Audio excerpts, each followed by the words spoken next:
whole team from the UAE. I greet you in one of our traditional greetings in Guyana. Assalamu alaikum.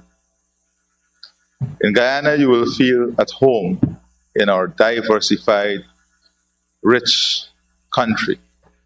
Rich not because of material things, but rich because we are a people unified in purpose, unified in thoughts, unified in our diversity. Rich because we are a people humbled with the blessings of natural resource that has been bestowed upon our country. Rich because we see ourselves as part of a global solution. We see ourselves as a responsible partner in presenting solutions that would lead to a more peaceful world, a more tolerant world, and a world in which we can all coexist with a fundamental understanding that we have a duty and responsibility to each other as a family, in the grand family of humanity. Wherever we are from globally, we are part of one community, and that is the global family of humanity. Here in Guyana, we are positioning ourselves to be among the leaders in the world in many areas. In climate change, we have an important responsibility with our forests, and we intend to utilize this forest to the benefit of the world in contributing to the fight against climate change. In this regard, we will be coordinating and partnering with the UAE as you host the next COP to present Guyana's forests and to lead efforts among forested countries to show that forested countries have an important role and a solution, part of a solution on the challenges of climate change, and we need to value and monetize that solution to the benefit of the countries, the people, and the world. Secondly, we are positioning Guyana to be a major supplier of food globally, beginning with our regional partners. We have abundant fresh water and arable land. We have complex climatic conditions these days as a result of climate change, but we're still in a good zone to support food production through our climatic leverage. This gives you the opportunity of partnering with us in you're already a major hub, logistics hub for the distribution of food in the region. But maybe we can work with you on the input side to produce the food and produce with your technology that can further enhance your position as a hub in the distribution of food across the region. Our neighbors are Brazil, Venezuela, so you'll understand the magnitude of our borders and the size of the countries around us. And I know Brazil plays a very key role in the food production and distribution, not only in the UAE, but the entire Arab region. And I would say that we have all the distinct competitive advantage. For a matter of fact, in aquaculture, we have the greatest competitiveness that you can partner with us on. So in food security, in climate change, in energy security, and not energy only from oil and gas, but energy from renewables, we're positioning ourselves to be not only a major national producer, but a major contributor to the regional energy requirement in this zone. So there again, we are hoping to have strong partnership with the UAE.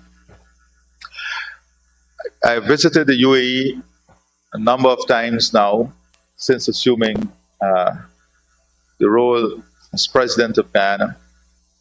And I must say that the launching of this program is a manifestation of this excellent relationship that we're developing between the UAE and Guyana. A relationship that is based on trust, values, human dignity, and the establishment of an economy that is strong and resilient, a country in whose growth and development, the prosperity of people will be the core of what we want to achieve. In doing this, here in Guyana, and on a side note, many Guyanese who have gone to the World Cup would have visited the UAE and Qatar, and they've all said to me, we are very happy we made this trip because we are now seeing what you have been talking about. Sometimes we allow our narrative on different areas to be predetermined by the information that we make available to ourselves, We can definitely read wider than information we make available to ourselves to understand that we live in a very, very different world. And many persons today are reflecting on and are just blown away as to what they have seen in their travels to the World Cup. Now, today is not about this moment. Today is importantly about what Guyana 2030 will be and must be. The next 8 years are very important years for Guyana. We are starting way behind the race, way behind the race. And if we are to adjust ourselves in this race in a straight line manner, we'll be way behind for decades to come. So we are taking the big leap, and we are going to fight at the front of the race and to make up all the lost time in 8 years. Why do we need to make up this time? And I say lost time in terms of technological transformation, advancement, and so on. The world as we know it today will be completely different in 2030 and beyond. The economies as they are structured today will be completely different in the world 2030 and beyond.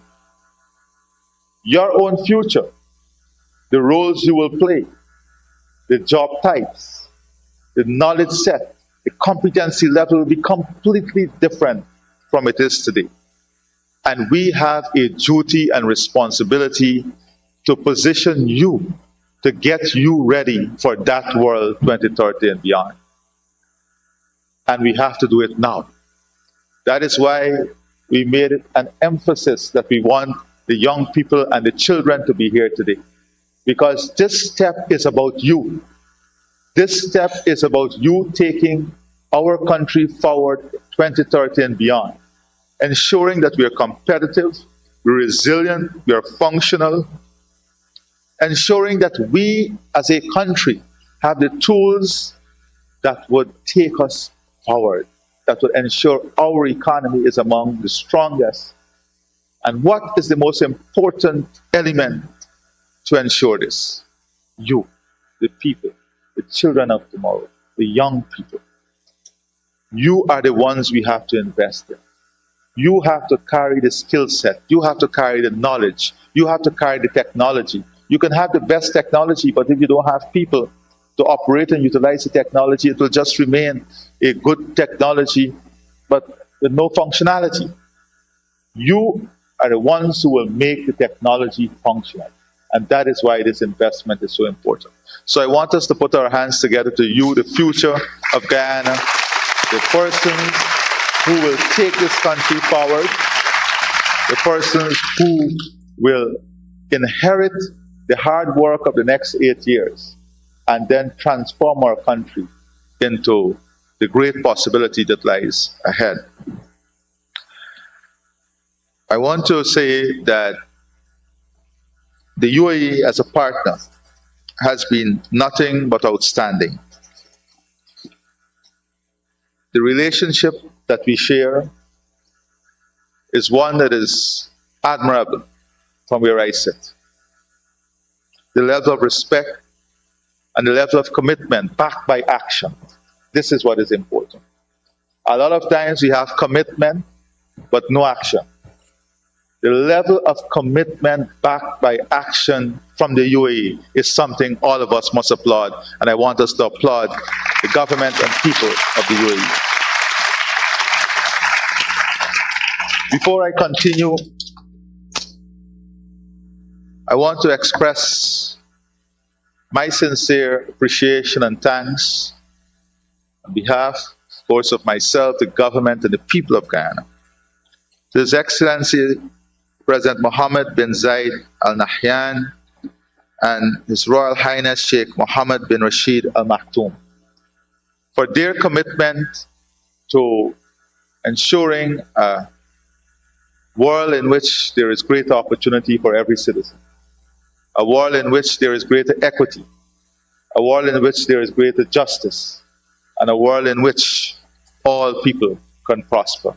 We share these commitments. And in sharing those commitments, I want to say that we have discussed with this team prior visit that this coding project must be one that is available to all our brothers and sisters in the CARICOM region. And Guyana is ready and willing to be that hub and to work in partnership with the UAE to make this program available to all our young people in this region. Because as I said before, we take our regional responsibility seriously, and our prosperity must lead to regional prosperity. And we will work on opening up this platform, opening up this relationship, so all the countries in CARICOM can benefit from this coding initiative that we launched today. So I want our children in CARICOM to know, because they are your brothers and sisters in CARICOM.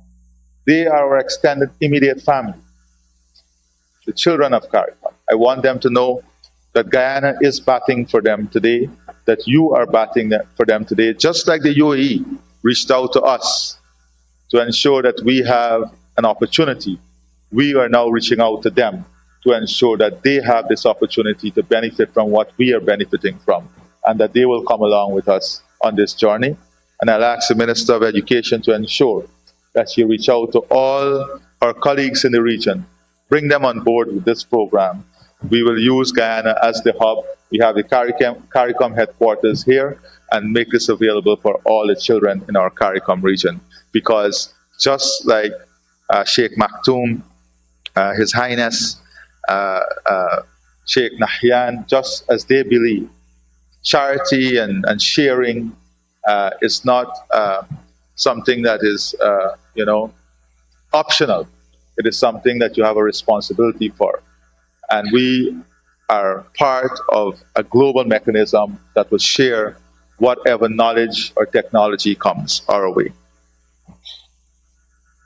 Now, in 2021, approximately 26.9 million persons in the world were software developers. This number is expected to rise to 45 million by 2030. This is an important piece of information. I just told you about the world 2030. The number of software developers as we speak today is 26.9 million. This number in 8 years will grow to 45 million persons, new software developers. We have to ensure that you, young Guyanese, that you can be part of this new 45 million by 2030. And this gives you that first step. This gives you that first step. That is why we're not only going to government schools and institutions. We have opened this up to the private sector. We're opening this up to the private sector. We want corporate Guyana to open your offices after work and welcome children from the community to be part of this program, utilizing your facilities. You have this responsibility to share with your society. Our schools, our labs, school labs, will not only be used during school hours, but will be used after school. Will be used after school. The one laptop for family program that we launched and we had started will now become important for you. More importantly, this program is now available to all the private schools. So all students, even in private school, can have this access and opportunity that we have created. And this is very important. The younger generation, maybe between the cohort of 13 to 17, you can also join this program, because we are already speaking with the UAE on finding a way in which, after this introduction, we can move to software development as a core component of our secondary education in building that economy 2030 and beyond. So that, in addition to technical education, software developers and development can become an important part of the deliverables in our secondary education program. And we have to build infrastructure, so every single new school now, we are ensuring that they have the capacity and the infrastructure that will allow us to roll this out. So off of this, we're hoping to build into that. My dear friend, His Excellency the Minister mentioned a very important, Minister Luther mentioned a very important issue: data and data banks. Because we were not outward looking in terms of technology, we don't understand the business of data banking. Data centers is a key service oriented business opportunity for Guyana. Our location outside of the hurricane belt, outside of the earthquake, the hurricane belt, and so on, gives us, we have high areas, also high altitude area. We have areas that are good for data centers and data bank. So what do? We have to start by legislation. I've already asked the Attorney General to work closely with the UAE on understanding how the business works. And Darrell is here. I want to also thank Darrell and Indar and all the guys who work continuously on this to bring us to this stage. Please put your hands together for them. So we want to, before the end of this year, to lay in the National Assembly legislation to support data banks and data centers in Guyana. Very important. So that is something that we are targeting, because we see this not only as an important step in the future, but we see this as an important business and economic opportunity. So this program is linked specifically to that economy 2030 and beyond, and being able to position our next generation, our now generation to some extent, to benefit from the growth in this sector of 45 million jobs that will be created for software developers. In March of this year, and those who understand bilateral relationship will understand that from March to now, to get to this point, it's just incredible in terms of speed. You don't accomplish this in bilateral relationship. So in March this year, in my visit to UAE, we signed a very important MOU, and that MOU focused on cooperation in the field of government development and modernization. We identify a number of areas that we want to cooperate on.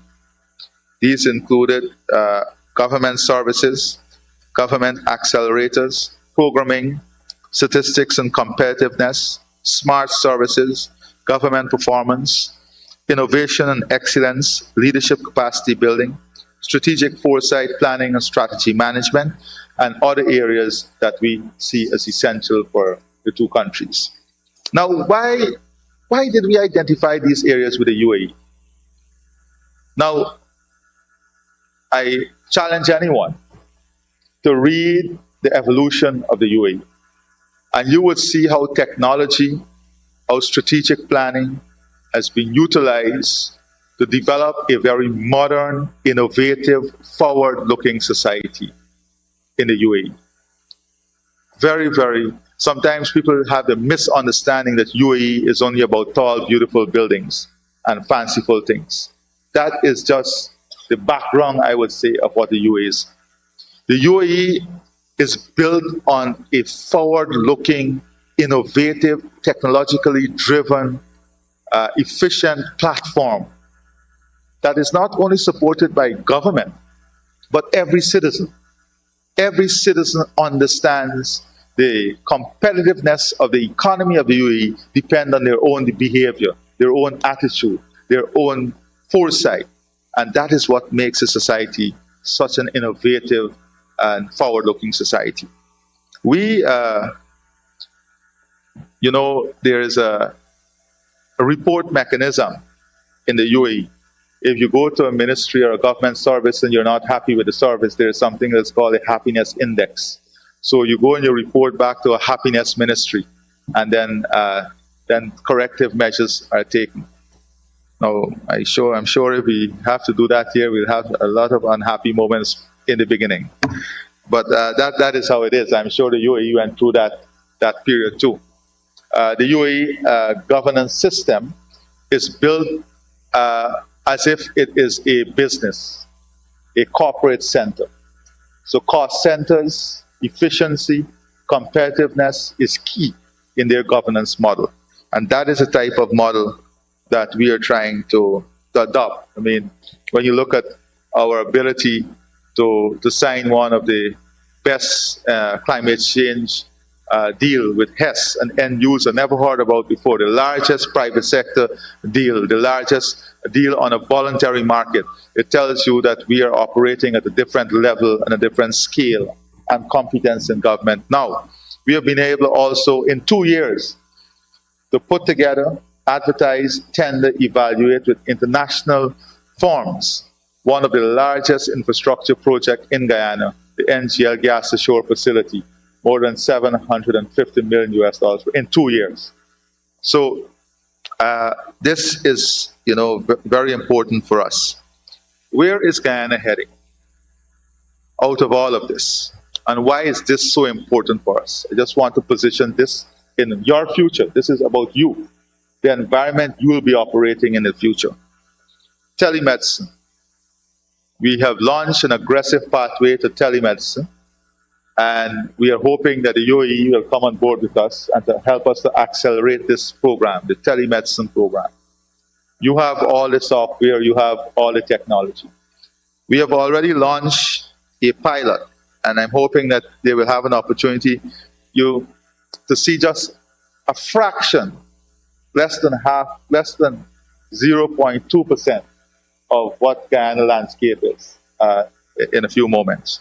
So telemedicine, we have launched a pilot project in Guns Health Center, and this project will also be rolled out in Napi and Yupukari.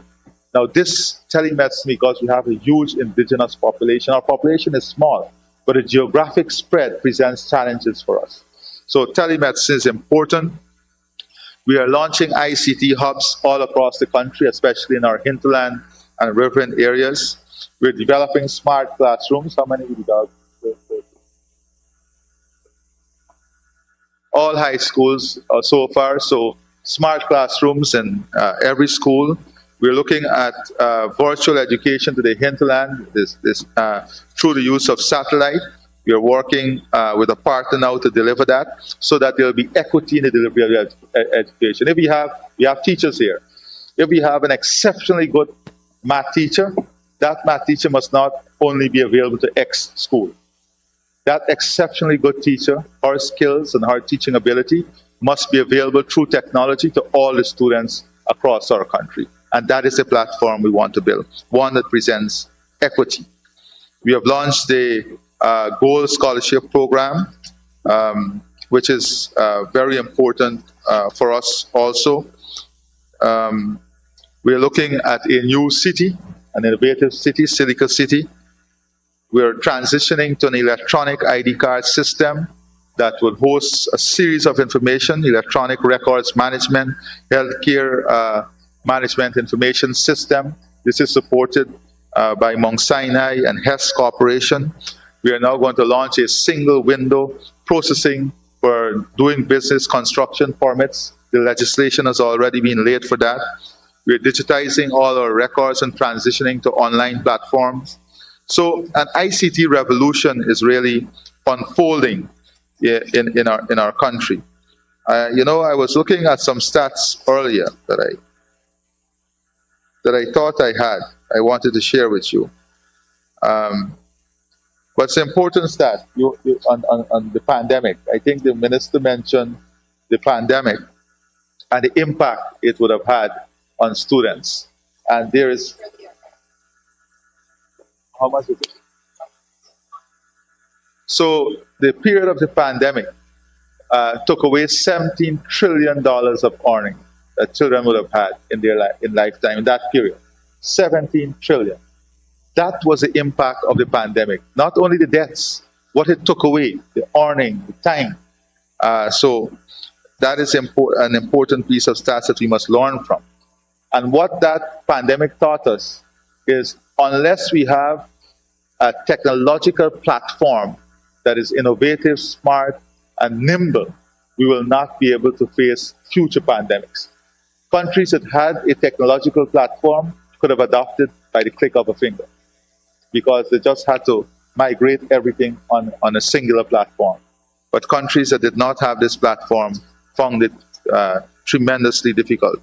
I remember the Minister of Education and her team running around photocopying modules and syllabus and notes to send to the hinterland region, and then you had people going to distribute this in the village. But it was a reminder of the resilience we have as a people. And I'm so proud of the thousands of students who I saw studying together on the trees because the schools were not open, studying in a community atmosphere in the hinterland. And I want us to applaud all the teachers and the students who really worked so hard during this period. So there is now, this coding will allow our children to acquire skills that they can use in future careers. Movie animators, web developers, software engineers, IT technicians, systems administrator, product manager, cybersecurity analysts. All these now are new fields and new areas that the introduction of this coding program would allow you to graduate to and be able to function. Or functionality in this area will become easier. So I want to thank again the government and people of the UAE for this tremendous partnership and support. And we have already opened up many areas during this discourse on further collaboration. We are anxiously waiting for the rest of CARICOM to join us on this journey. We're opening up this opportunity to them also. And I want to say that together we can do great things, but it requires us to be together, to work together, to feel together, to appreciate together. It is only then that we can have a common goal. If we see ourselves as separate, then we will not be able to achieve the fullness of any outcome. So children of tomorrow, the future is yours. Remember this day in which we launched this program with a great partner of Guyana, the UAE. May God bless all of you. Continue to stay safe. Thank you.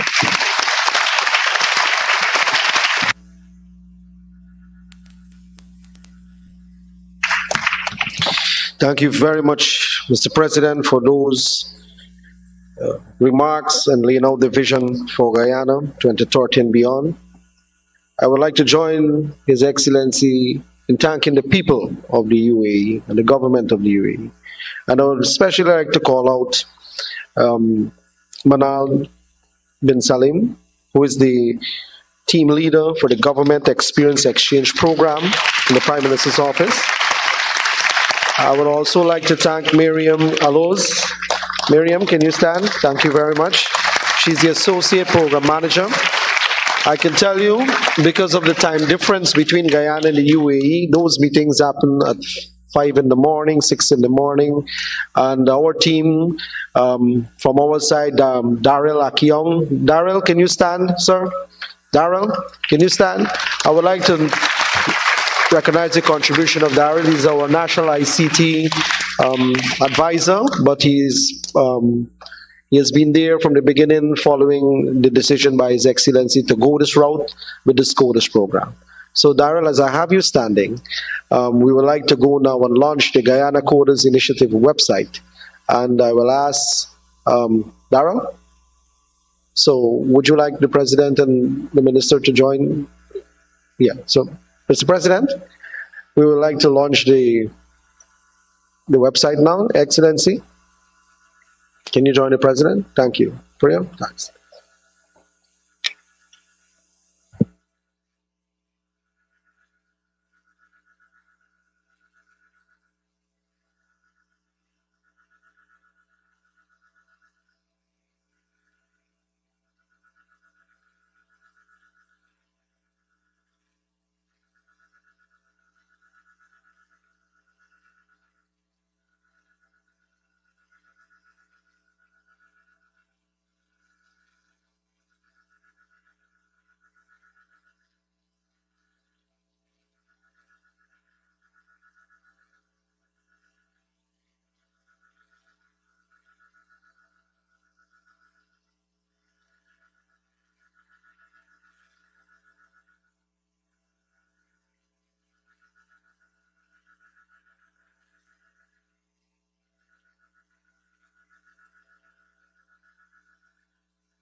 So that is the wonderful Miss Jani Boucher who first registered on the program. Thank you very much. So as we move to the closing of the official part of this inauguration of the Guyana Coders Initiative, I would like to take the opportunity once again to thank the team who traveled for long hours. And I know that the team from the UAE, they are so committed that on a daily basis there are numerous exchanges from Miriam about this program. I would like to thank you all, Your Excellency. Thank you very much for taking the journey to Guyana. Excellency Ambassador Saleh Al-Swidi, thank you very much for coming. And please take back our remarks and the President's remarks to your people, to your government. We thank you, and we are happy about this partnership that is bearing fruit on a daily basis. Thank you very much. So our team from the Guyana side, the Ministry of Education, from the Office of the President, I would like to thank you for all that you have done and the part you have played. Mr. Daryl Akiong from the Prime Minister's Office as well. I would like to thank every one of you for the part you have played in bringing this to fruition. Now, what we have is an opportunity, as the President has laid out, as His Excellency Minister Lota has laid out. The opportunity is here. They say you have to take the first step. If you want to go the journey, you have to take the first step. We are trying to put an economy in place that deals with all facets of life. And this aspect of it is the modernization of Guyana and the building of the human capacity of our people. I take this opportunity to thank every one of you for coming out. I know school is closed and the students are here in their numbers. I would like to thank every one of you for coming out today to be part of the inauguration of this Coders program. And I implore you all to sign up, join, see what the possibilities are, what the potential is in this program. Thank you very much. Have a good day. God bless you.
So we just have one small part remaining, where the President and His Excellency Minister Lota and the team from the UAE, the Minister of Education, Mr. Daryl Akyong, and some of the students, we will have a picture taken at the front downstairs where the banner is. We would like to have that picture taken. Thank you.